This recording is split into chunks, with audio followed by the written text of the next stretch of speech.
Olha o homens, meus filhinhos, aqui que fala é o professor Gustavo Pinheiro, seu professor de Química aqui do Maratona, hein, galera? Me chamo Gustavo, professor que vai fazer você aprender Química, meu garotinho e minha garotinha. E hoje eu trouxe um assunto extremamente importante, tá? Vamos falar hoje da parte de ligações químicas. E por que, professor, esse assunto é tão importante sobre ligações químicas? Cara, compreender como é feita uma ligação química é extremamente importante para você formular e montar os compostos. Então, fazer isso, fazer sentido, aprender esses detalhes é o que eu quero trazer para você, viu, garotinho? Joga na tela, garotinho. Ó, vamos lá, diretor. Ó, quando se fala em ligação química, eu tenho que começar os primórdios, tá? E tudo foi começado com o grande cientista Gilbert Lewis, onde ele trabalhou a regra do octeto, tá? E esta regra do octeto, que foi formulada por Gilbert Lewis, ele teve a regra da estabilidade.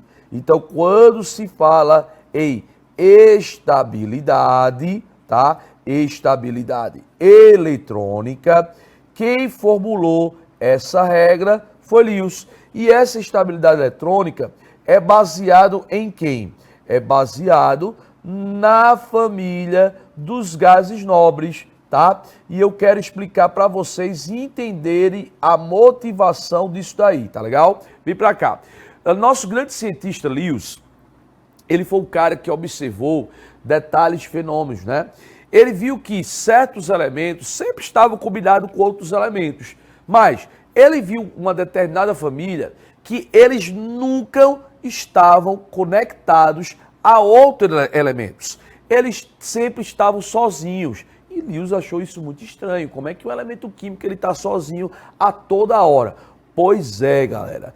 Toda hora esta família não estava conectado a nenhum outro átomo. Então Lewis pensou, cara, esses elementos devem ter uma estabilidade. Eles são estáveis. Para não estar conectado a ninguém, eles têm estabilidade. Show de bola, Lewis. Concordo contigo. Então, os outros elementos, para também ficar estável, vão se conectar a outros átomos, baseado em algum padrão. E esse padrão é a família dos gases nobres.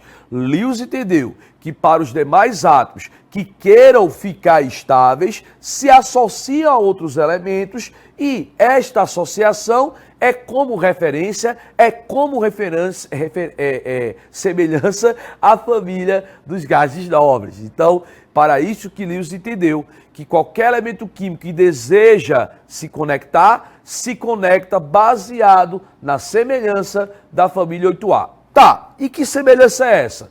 Essa semelhança é a semelhança eletrônica. Vejam na tela, a estabilidade eletrônica seria apresentar 2 elétrons ou 8 elétrons na famosa camada de valência. Professor, por que 2? Porque existe um gás nobre que tem 2 elétrons da camada de valência. E este gás nobre é o hélio. Os demais elementos ficariam estáveis, né, com 8 elétrons. Beleza, entendi. Essa estabilidade eletrônica dos gases nobres tem 2 ou 8 elétrons da camada de valência. Tá, mas os átomos vão fazer o quê? É aí que está o detalhe.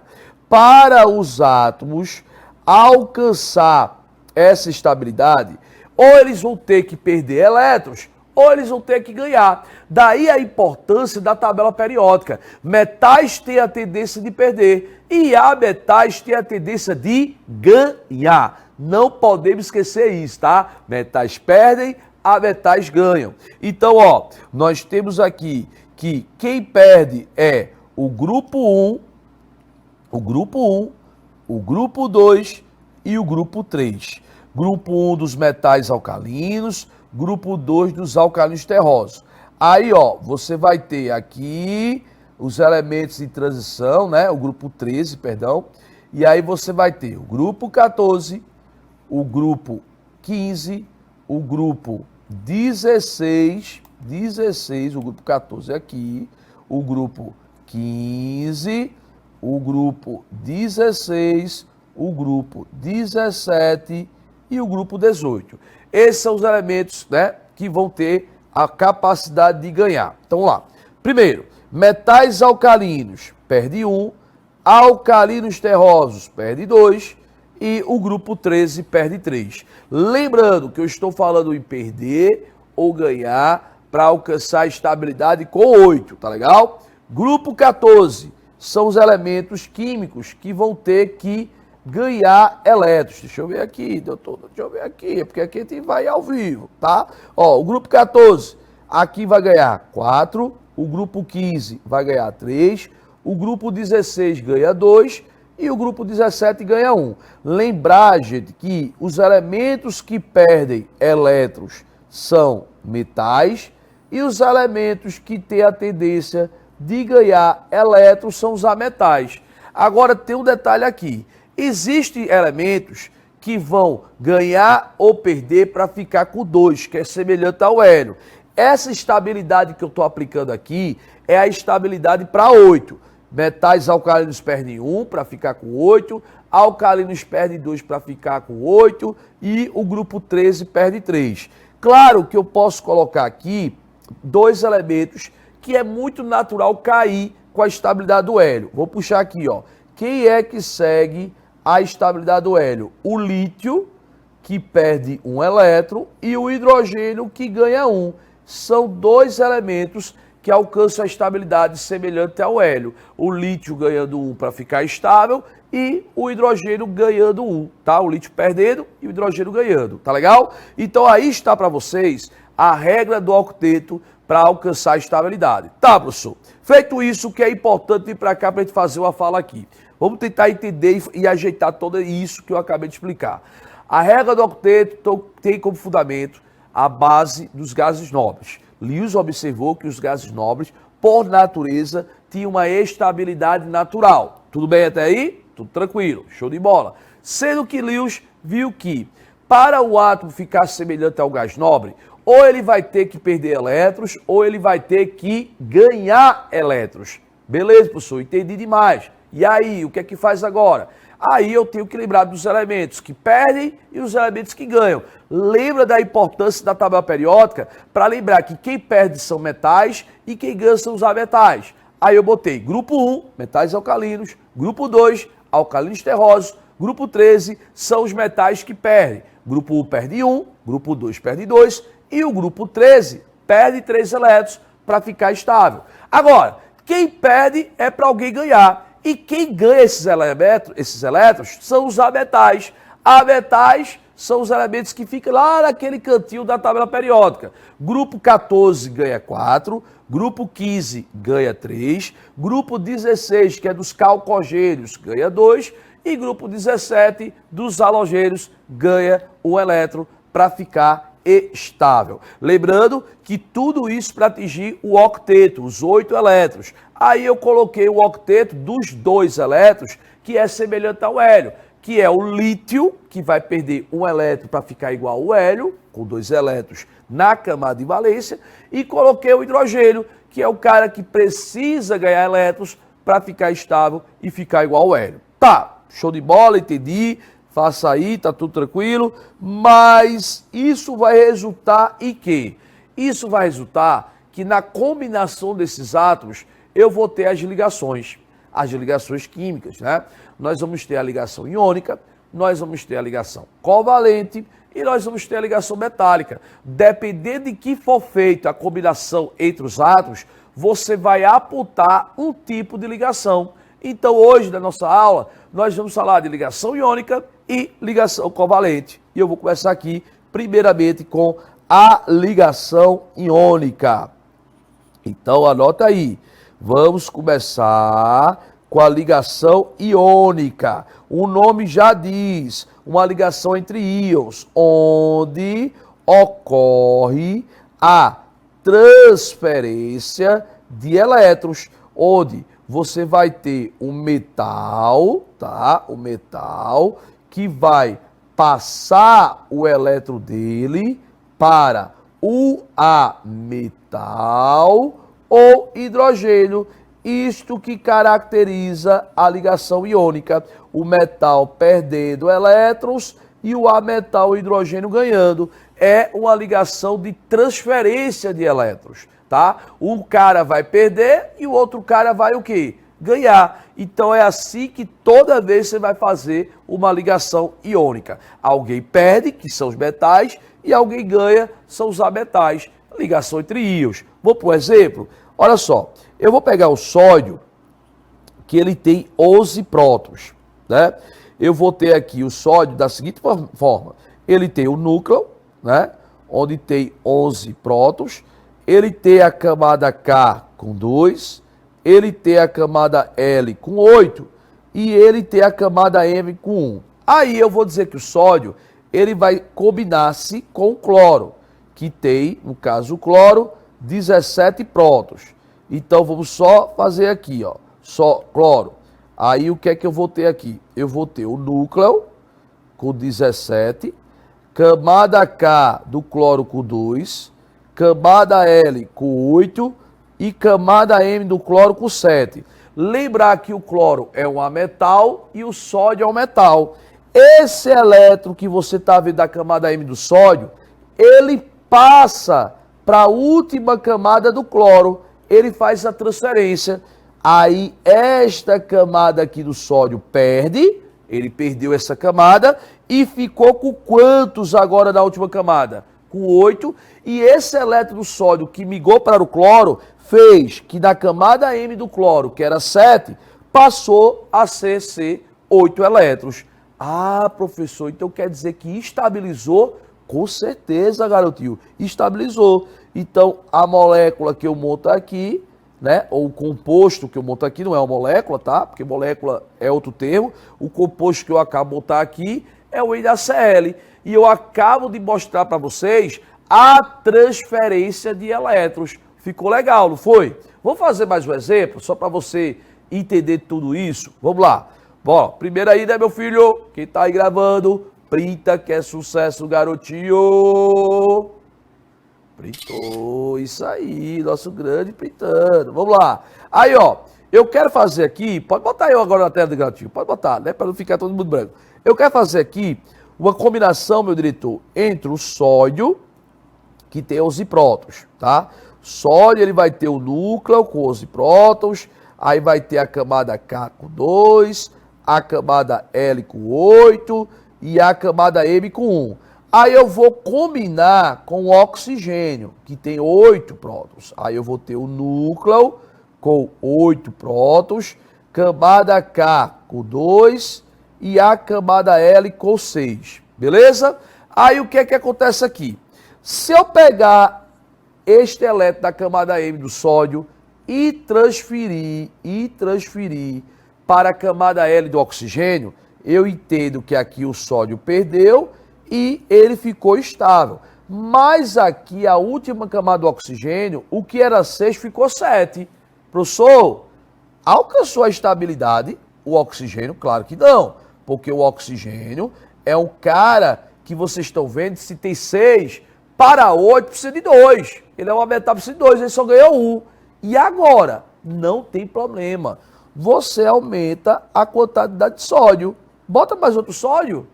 Aumente a quantidade de sódio, você vai ter o sódio com o núcleo com 11 prótons, camada K com 2, camada L com 8 e a camada M com 1. Aí, essa camada M com 1, ele transfere o elétron aqui, ó. E aí, o que é igual a 7, deixa de ser 7 e passa a ser 8. O sódio perde a última camada e fica também com 8 elétrons. Ou seja, está estável o oxigênio e meus dois sódios também estão estáveis. Então, a combinação de sódio com oxigênio fica Na2O. Isto que é a transferência de elétrons. Não é legal? Só dá trabalho, viu? Porque o cara tem que ficar analisando um lado, o outro, um lado, o outro. Mas é bem legal, tá? Tem uma forma mais rápida, professor? Tem uma forma mais rápida e eu vou fazer aqui. Ó, se você pegar o sódio e pegar o oxigênio, você tem que saber a posição do sódio e a posição do oxigênio na tabela. Vou até botar aqui, ó, o sódio e vou colocar aqui o oxigênio. Como é que eu vou saber? Eu vou saber que o sódio, ele é um metal alcalino. E eu vou saber que o oxigênio é do grupo 16, da família dos calcogênios. Quem está no grupo 1 vai perder um elétron. Quem está no grupo 16 tem 6 elétrons e para 8 ele vai ter que ganhar. Olha aqui de novo aqui o negócio. Deixa eu ajeitar aqui. Pronto. Ele vai ter que ganhar 2 elétrons. Este número 1 vai ser a quantidade do oxigênio e este número 2 vai ser a quantidade do sódio. Acabo de formar também o Na2O, do mesmo jeito. Faz o cruzamento de cargas. É bem legal. Agora você tem que saber qual é o grupo do sódio, da tabela periódica, e qual é o grupo do oxigênio. Feito isso, você tem toda a condição de fazer esse cruzamento de cargas. Beleza? Tranquilo? Para finalizar a ligação iônica, eu vou colocar aqui as propriedades dos compostos iônicos. Vamos lá, diretor? Joga na tela aí, mas claro, joga na tela e deixa nosso grande amigo printar, que é sucesso. O garotinho vai estar até em cima, eu acho. Printa, que é sucesso, garotinho. Cadê? Printou? Printou, garotinho? Printa, que é sucesso? Printou com força agora, viu? Então, vamos lá. Para finalizar, vamos falar aqui, meu diretor, das propriedades dos compostos iônicos. Vamos lá? Quais são as propriedades dos compostos iônicos? Primeiro, todos eles são sólidos a temperatura ambiente, tá? É tanto que nós colocamos que são sólidos que tem a estrutura cristalina. Então, isso é uma característica. Segundo, todos os compostos iônicos, eles têm alto ponto de fusão e alto ponto de quê? Ebulição. Todos os compostos iônicos conduzem corrente elétrica. Agora, eles conduzem corrente elétrica em meio aquoso.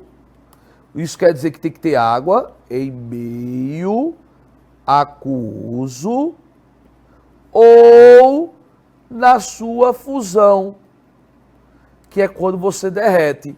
Então, se você pegar o sal de cozinha, colocar ele no estado sólido que ele se encontra e colocar eletrodos para acender uma lâmpada, não vai ter como, porque está no estado sólido. Agora, se ele estiver em meio aquoso, que é misturado com água, ou no seu derretimento, ele tem condições de conduzir corrente, tá bom?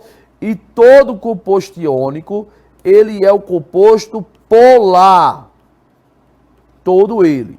Então, olha aí as características que eu coloquei aí para os compostos iônicos. São sólidos cristalinos, têm alto ponto de fusão e alto ponto de ebulição, conduzem corrente elétrica em meio aquoso ou na sua fusão e são compostos polares. Essas são as propriedades iônicas que nós temos aí. Beleza, meus nobres? Entenderam aí como é a história do Brasil? Show de bola! Isto é a ligação iônica. Meu diretor, bota aí o meu filho para printar de novo. Show de bola. Esse fusão ficou estranho, né? Mas tá valendo. Fusão é um derretimento.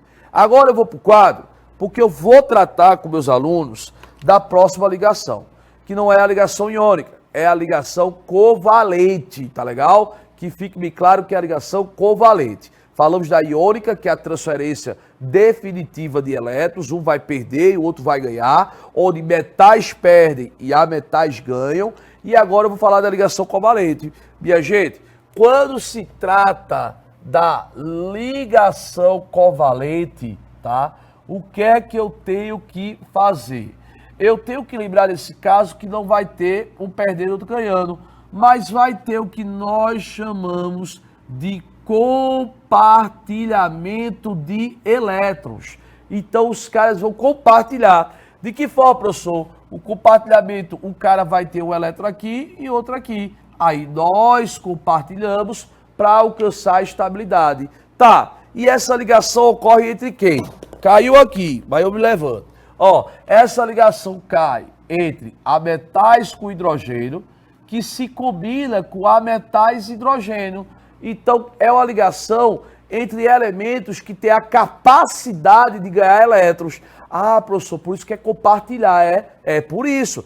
Porque se os elementos que estão ali, eles têm a maior tendência de compartilhar, ficaria estranho aquela história, ah, um vai ganhar a briga, um vai perder, outro vai ganhar. Não, eles vão compartilhar, já que são dois átomos que têm a tendência de ganhar elétrons, que é tanto o meu amigo hidrogênio como o nosso amigo ametal, beleza? Então, ao compartilhamento, para não esquecer, para alcançar a sua estabilidade, tá bom? Então, esse compartilhamento A para ficar estável.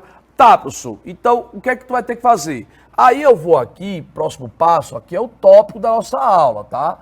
Aqui é o nosso tópico. O nosso próximo passo é colocar as fórmulas covalentes, tá legal? Então a gente vai fazer aqui, ó, vou deixar até bonitinho aqui para o nosso aluno printar depois, que é sucesso, garotinho.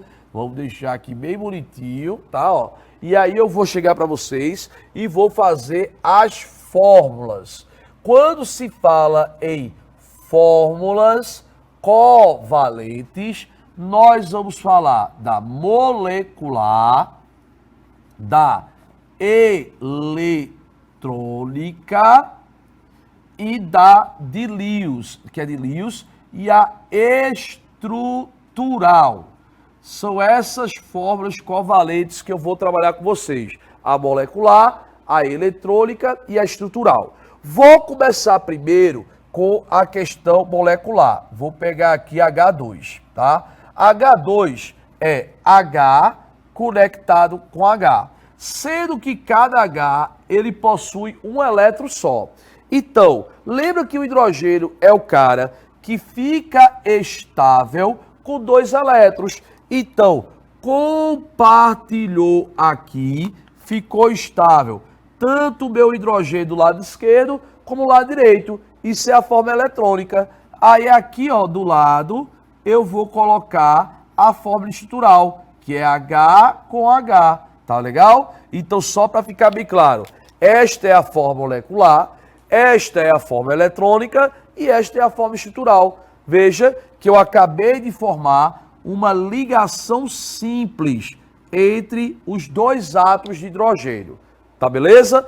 Vamos fazer aqui do lado outro, tá? Vou pegar aqui O2, oxigênio. Quando eu vou pesquisar o oxigênio é o cara que está no grupo 16. Isso quer dizer que ele tem 6 elétrons na camada de valência. Então, vou botar aqui, ó, oxigênio, 1, 2, 3, 4, 5 e 6. Aí eu vou pegar aqui outro oxigênio, 1, 2, 3, 4, 5, 6. Aí, ó, vamos estabilizar o oxigênio. Meus jovens, como ele já tem 6 para 8, ele vai compartilhar 2 vezes. Então, ó, compartilhou uma, compartilhou 2. Aí você vai contar quantos elétrons o oxigênio tem. 1, 2, 3, 4, 5, 6, 7 e 8. Agora aqui, ó. 1, 2, 3, 4, 5, 6, 7 e 8. Estabilizamos. Aí, ó, depois que nós estabilizamos, vem para cá, oxigênio dupla com oxigênio. E aí eu tenho mais uma vez que o nosso oxigênio, ele está estável. Você deixou estável, ó, várias situações aqui. Esta é a forma estrutural. Acabamos de formar uma ligação dupla, tá bom? Agora, vou fazer a última ligação para a gente ficar atento aqui. L2, ele ligado a ele. O ele tem 1, tem 2, tem 3, 4 e 5. 1, 2, 3, 4 e 5. O nitrogênio tem 5 elétrons da camada de valência, tá? Compartilhei uma vez, compartilhei 2 vezes, compartilhei 3 vezes. Vamos contar com ele? 1, 2, 3, 4, 5, 6, 7, 8. 1, 2, 3, 4, 5, 6, 7, 8. Está estável mais uma vez o nitrogênio, tá? E aí, ó, essa é a fórmula eletrônica. Como você monta aqui a sua fórmula estrutural, N, 1, 2, 3. Acabamos de montar a ligação tripla que o nitrogênio está realizando. Show de bola, professor. Mas acaba por aí? Não. Vamos aqui fazer agora diferente, porque aqui tá fácil, ó. Aqui só são dois átomos, tá? É um do lado do outro. Um do lado do outro é muito fácil. Mas se eu pegar, por exemplo, o CO2, né? Como é que eu vou montar a estrutura do CO2? Primeiro, quando ali são dois átomos, é um do lado do outro, não tem nenhum problema. Mas na molécula CO2, tem o átomo que fica no meio, o chamado átomo central. O átomo central aqui sempre vai ser o átomo que vai estar em menor quantidade. Olha o óbvio, meu filhinho! Não esqueçam, o átomo que fica no meio é o átomo central. E aí, ó, você... Olha o Hobbes, meus filhinhos! Olha o Hobbes, meus filhinhos, é isso, viu? Então, ó, botou aqui o oxigênio com os 6 elétrons, vou até deixar aqui, o oxigênio com os 6 elétrons, ligado ao carbono que vai ter 4 elétrons, mais o oxigênio que tem 6. Para ficar estável o oxigênio, ele compartilha duas vezes. Então, ó, compartilhou uma e compartilhou duas. E aí vocês estão vendo que o meu oxigênio ele está estável. Agora você vai contar. Vem comigo. 1, 2, 3, 4, 5, 6, 7, 8. Lado esquerdo, lado direito. Compartilhou uma, compartilhou duas. Então, ó, 1, 2, 3, 4, 5, 6, 7, 8. Está estável os dois oxigênios. E também o carbono está estável. Vem para cá. 1, 2, 3, 4, 5, 6, 7, 8.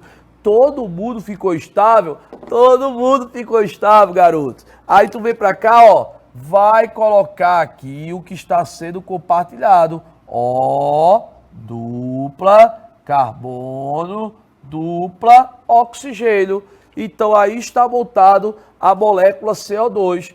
Todo mundo ficou estável com duas ligações duplas para o carbono, porque ele fez 4 ligações e o oxigênio só fez 2.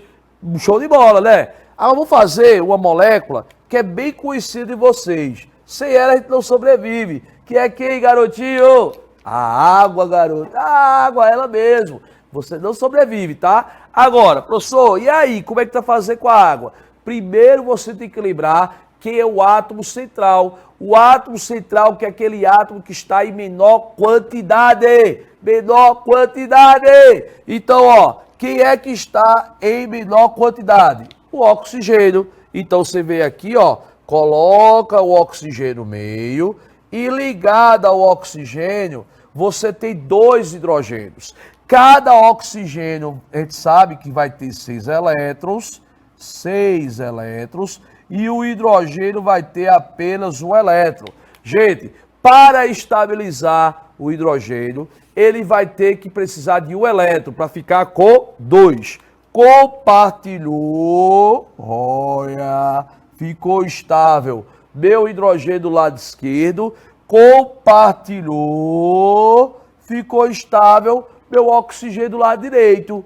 Muito legal, garotinho e garotinha. Mas sem querer, tu acabou de deixar estável o oxigênio também, porque ele fez 2 ligações. 1, 2, 3, 4, 5, 6, 7, 8. Então tá estável. Só tem um detalhe aí, que eu vi aqui, ó. Olha pra cá, eu tô vindo pra cá, pra sua frente.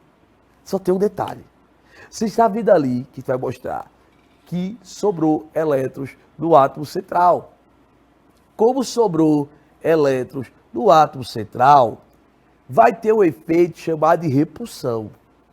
Toda vez que sobrar elétrons no átomo central, vai ter o efeito de repulsão, garotinho. Isso é o Hobbes. Olha o Hobbes, meu filhinho. Então vou voltar para lá.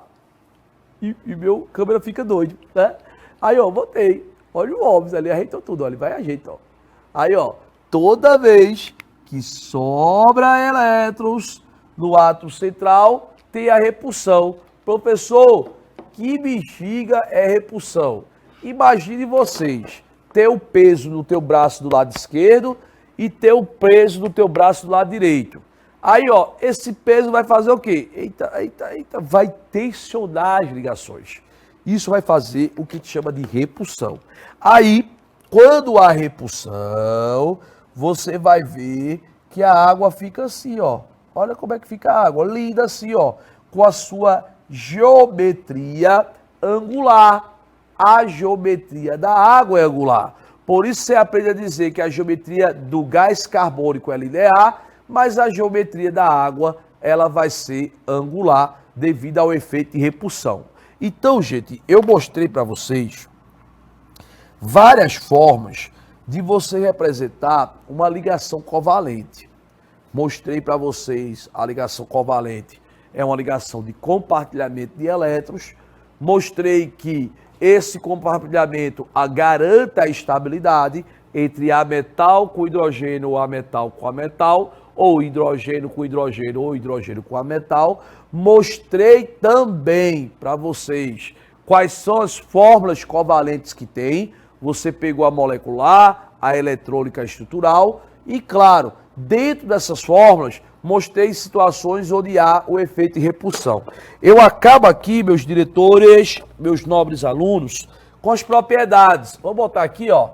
Vamos botar aqui, nessa parte aqui, diretor, as propriedades covalentes para os nossos alunos, tá? O que é que essas propriedades vão ter? Primeira propriedade, o composto iônico eu posso encontrar no estado sólido, posso encontrar no estado líquido e posso encontrar no estado gasoso. Então não tem um estado definido 100%, como o iônico que é sólido. O composto iônico, ele vai ter baixo ponto de fusão e baixo ponto de ebulição, certo? O composto iônico, ele não conduz corrente. Não conduz corrente, exceto os ácidos, certo? Os ácidos são compostos covalentes que conduzem corrente elétrica. E o composto iônico, você pode ter ele tanto polar, como também você pode ter ele apolar. Então eu boto o O aqui, beleza? Você encontra ele polar ou apolar. Então você tem sólido, líquido e gasoso, baixo ponto de fusão, baixo ponto de ebulição, não conduz corrente elétrica, exceto os ácidos, pode ser polar e pode ser apolar. Eu vou sair daqui, diretor, porque o meu amiguinho vai dar o print. Libras, deu print que é sucesso, garoto. Show de bola. Aí eu saio aqui pelo meio da televisão e chego aqui, olha onde eu estou, para resolver questão. Resolver questão com o professor Gustavão, né? E aí, ó, vamos lá, tá aqui na 2, mas é na U, viu? Vou pra U. Então vamos lá. Questão número 1. É grande o texto, diretor. É isso mesmo, tem que ser grande mesmo. Ó, primeira questão, diz: os solos amazônicos ricos em silicatos não são apropriados para o cultivo por serem incapazes de reter nutrientes. Contudo, descobertas arqueológicas têm demonstrado que os antigos habitantes da Amazônia dominavam a técnica de preparo de um insumo agrícola natural, denominado terra preta. Esse sumo era constituído principalmente de uma espécie de biocarvão, biochar, obtido da queima da matéria orgânica, como troncos de árvores, pedaços de ossos, esterco, capaz de manter o solo fértil por anos. Admita-se que o efeito do biocarvão na fertilização do solo estava em parte relacionado à presença de grupos orgânicos do tipo carboxilato em sua superfície, carregados negativamente. Esses grupos atraem íons positivos, necessários como nutrientes, tais como os provenientes de potássio, o de cálcio, o de magnésio, além de micronutrientes como zinco e ferro. Essa ligação no solo fertilizado é predominantemente iônica. Opa, uma ligação predominante iônica. Eu já vou anotando isso aí. Conforme ilustra a figura, em que Mn+ é um cátion metálico, de acordo com a escala de Pauli. A eletronegatividade do oxigênio é 3,44. Deixa eu explicar uma coisa aqui para vocês. O metal vai perder, o outro vai ganhar. Quem ganha não é positivo, quem ganha é negativo. Logo, quem ganha tem uma alta eletronegatividade. Eletro, negativo, ganhar. Então, elementos ametálicos, eles têm alta eletronegatividade, porque são elementos que precisam ganhar. Já elementos metálicos, eles perdem. Logo, eles não têm uma alta eletronegatividade, eles têm uma baixa, certo? Porque metal quer perder. Vamos lá. Aí, ó, vem aqui, ele mostra, ó, tá vendo aqui? Aqui é o metal, ele vai vir para cá, ó, e aí você vê o positivo e o negativo junto, né? Evidentemente, aqui nós temos a nossa ligação iônica, né? Entre íons. Aí ele mete bronca. O quadro apresenta os valores da eletronegatividade desses 5 elementos metálicos, que por natureza têm a tendência de perder. Aí ele bota, ó, você vê que o potássio é o menor de todos e você vê que o ferro é o maior. Então você está vendo que o potássio, ele é um elemento que tem muita tendência de perder. Ele é o que tem mais. Por que ele é o que tem mais tendência de perder? Porque a eletronegatividade dele é a menor de todas. Tá, professor, mas o ferro também perde? Perde. Mas comparado ao potássio, o potássio tem mais tendência de perder do que o ferro. Devido a ele ter, ó, uma eletronegatividade o quê? Baixa. Beleza? O cátion, que resultará uma interação de maior caráter iônico com o ânion carboxilato, será proveniente, gente, o metal, ele está ligado a quem? Olha só, o metal, ele está ligado ao oxigênio, que é o cara que vai ganhar.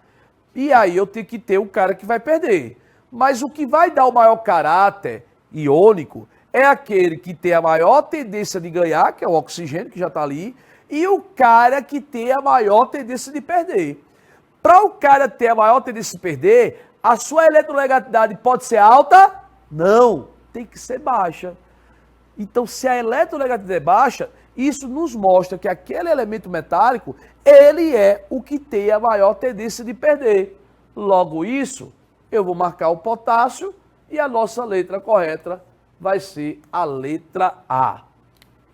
Viu aí? Questão muito boa da prova do Enem, cara. Trabalhar com essa história da eletronegatividade para metais é entender que este valor não pode ser alto, tem que ser baixo, porque metais têm a tendência de perder. Usar metais que têm a tendência de ganhar. Beleza? Tranquilidade total? Vou fazer mais uma questão? Ó, se liga. Vou para mais uma, tá? Por terem camada de valência completa, alta energia de ionização e afinidade eletrônica, praticamente nula, considerou-se que por muito tempo os gases nobres não formariam compostos químicos. Porém, em 1962, foi realizada com sucesso a reação entre o xenônio, que tem camada de valência com 8, e o hexafluoreto de platina. E desde então, mais compostos novos de gases nobres vêm sendo sintetizados, tais como demonstram que não podem aceitar acriticamente a regra do octeto, do qual se considera que numa ligação química os átomos tendem a adquirir a estabilidade, assumindo configuração eletrônica de um gás nobre.